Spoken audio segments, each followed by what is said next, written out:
Сәлеметсіздер ме, құрметті қазылар ақасы. Біз Сәмия Саттаров атындағы мектеп-лицейінің 8-ші сынып оқушылары. Біздің бағыт үздік экологиялық бастама.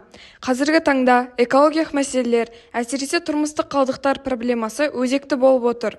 Қарағанды қаласында пластик және картон қалдықтарының көлемі артып келеді. Статистикалық мәліметтерге сәйкес, пластик қалдықтары табиғатта 100-500 жылға дейін ыдырайды, ал картон қалдықтарының көп бөлігі сұрыпталмай, аралас күйде тасталады. Соның салдарынан қайта өңдеу зауыттарында көптеген қиындықтар туындайды. Қосымша сұрыптау жұмысы қажет, аралас қалдықтардың ыңғайсыздығы және тасымалдау шығындары артады. Мысалы, сығылмаған пластик бөтелкелер контейнер ішінде бос кеңістікті тиімсіз толтырады. Бұл контейнерлердің тез толуына және жиі тасымалдауға әкеледі. Сондықтан біз осы айтылған мәселеге негізделіп, өзіміздің GreenStep атты құрылғымызды ұсынамыз. GreenStep бұл қоқысты автоматты түрде сұрыптайтын және оны тиімді басқаруға мүмкіндік беретін заманауи құрылғы. Ол тек пластик пен картонды бөліп қана емес, олардың көлемін бірнеше есе азайтып, экологиялық әсерді төмендетуге арналған. Жүйе қарапайым, бірақ өте тиімді. Ең алдымен пластик бөтелке немесе картон қорап конвейер арқылы аппаратқа жеткізіледі. Сол жерде арнайы датчик оның материалын анықтайды.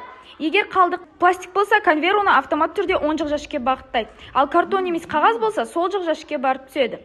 Осылайша қалдық автоматты түрде сұрыпталады. Адам еңбегі азаяды, жұмыс тиімді болады.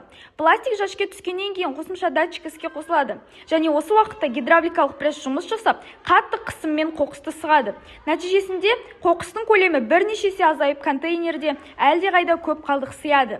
Бұл жүйені мектептерде, сауда орталықтарында, тұрғын үйлерде, тіпті қалалық саябақтарда қолдануға ыңғайлы. Сонымен қатар, GreenStep тек қоқыс өңдеуді жеңілдетіп қана қоймай, адамдарды экологиялық мәдениетке үйретеді.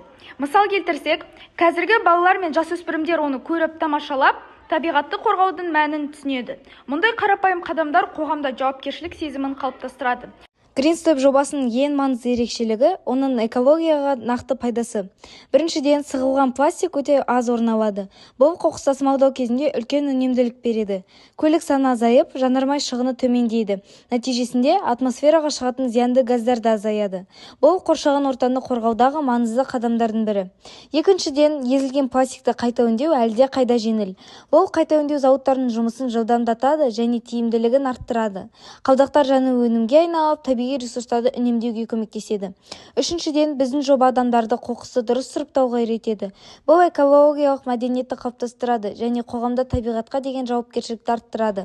Әсіресе жас ұрпақ үшін бұл өте маңызды. Егер біз осындай шешімдерді қолдансақ, болашақта таза, жасыл, дамыған қоғам қалыптастыра аламыз. Мысалы, қоқыстың дұрыс сұрыпталуы арқылы қаламыздағы саябақтар таза, өзендер ластанбайды. Және де осы жобаның арқасында әрбір адам табиғатты қорғауға өз үлесін қосып, қоршаған ортаны сақтауға қатыса алады.